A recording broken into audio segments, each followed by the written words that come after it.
woman steps out of the flames, revealing the terrifying hidden class, Blade of the Netherworld. This is Ghostshade, known for her deadly assassin abilities.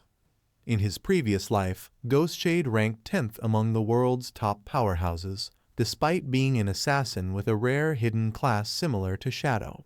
She was someone every guild kept an eye on, feared for her unpredictability and unmatched killing speed. Even then, he had respected her strength from afar. But her power made her a target. When she opposed the Chu family of Demon City, her real identity was exposed. Surrounded by enemies from all sides, Ghostshade fought until her body could no longer keep up. She took down thousands before collapsing from exhaustion. Now, standing in front of him alive once again, the mech is shocked. He never thought he would meet Ghostshade here. She also appears surprised when he calls out to her.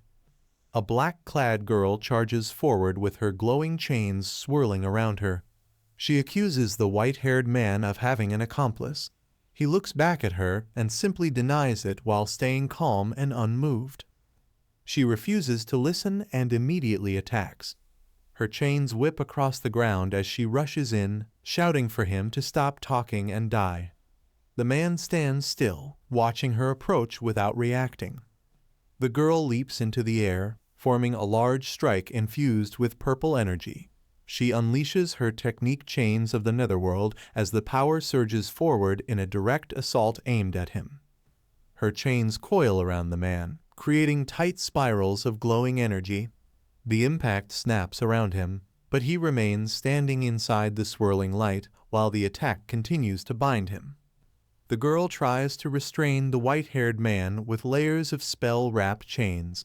Dark smoke erupts from him the moment she gets close, completely breaking through her bindings and forcing her to step back in shock.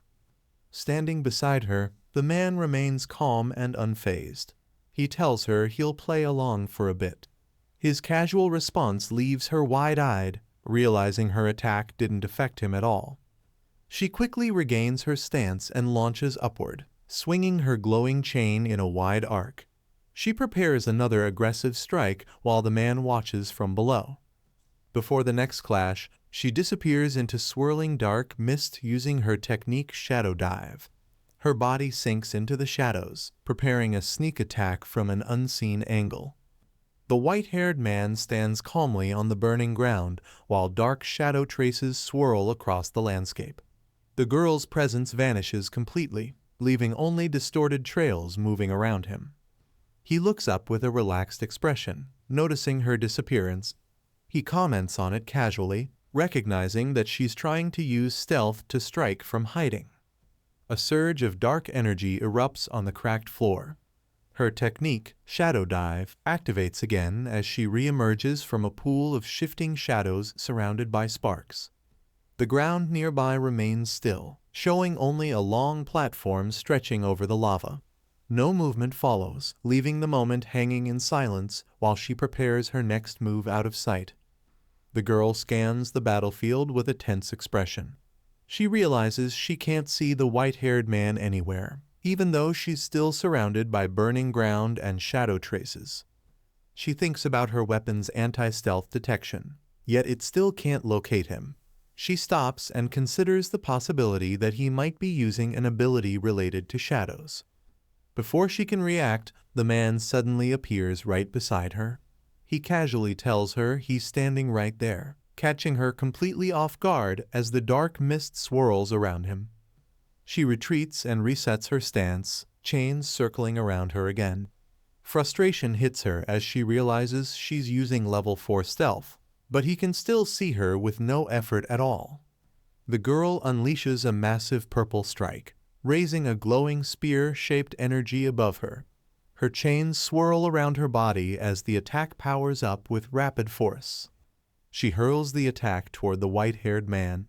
The chains stretch far across the battlefield, guiding the glowing projectile straight at him while he stands facing her calmly. As the chains close in, he notices their movement and reacts with mild surprise. The attack curves sharply, following him even when he shifts his position.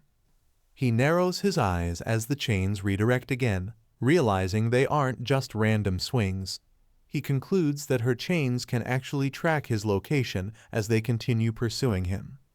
The girl points forward with confidence as her chains tighten around her. She says that even if she can't see him, her weapon can. She activates Spectre Pursuit, claiming that anyone marked by it cannot escape.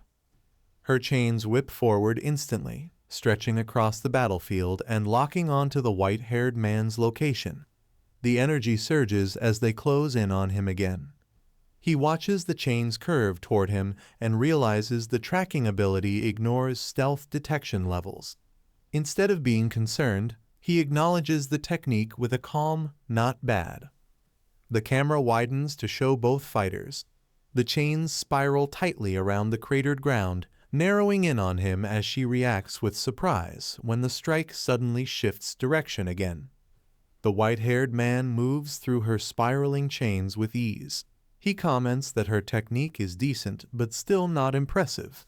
Behind him, the girl struggles as the chains she controls begin wrapping back around her.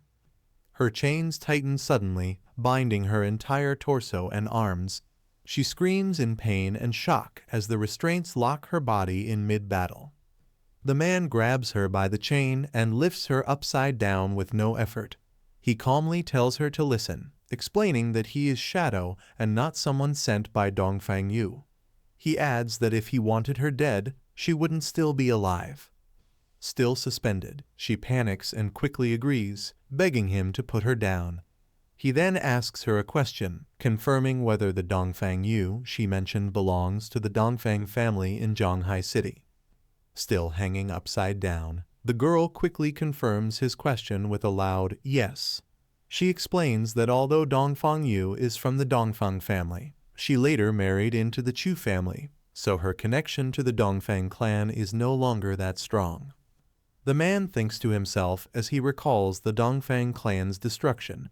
He realizes someone survived when he attacked the clan, implying that Dongfang Yu wasn't present at the time. Hearing that, the girl is shocked. Upside down, her eyes widen as she blurts out that he's the one who wiped out the entire Dongfang clan. She immediately changes her tone, telling him that this is great news.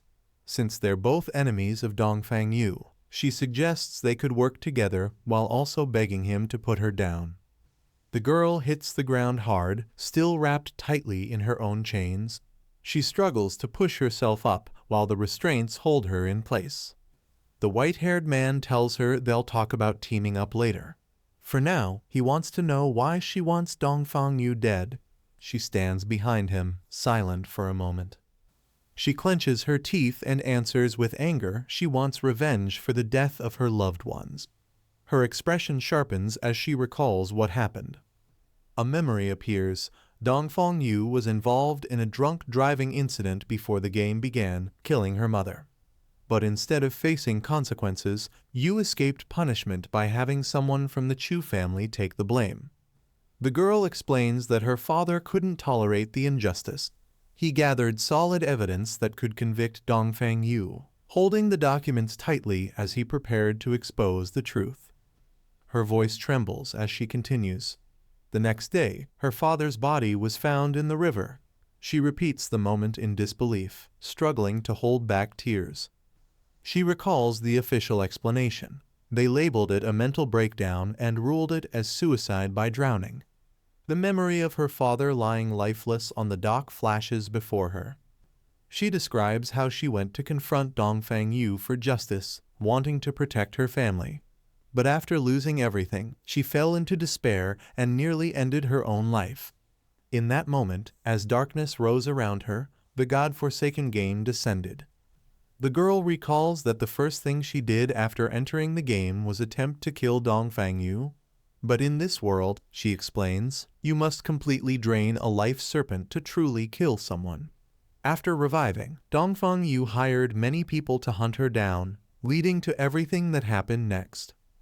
She speaks while standing beside the white-haired man, facing the aftermath of the battle.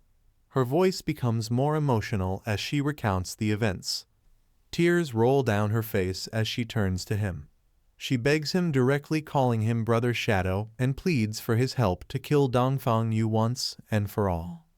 The man remains silent at first. Then he looks at her and refuses her request without hesitation.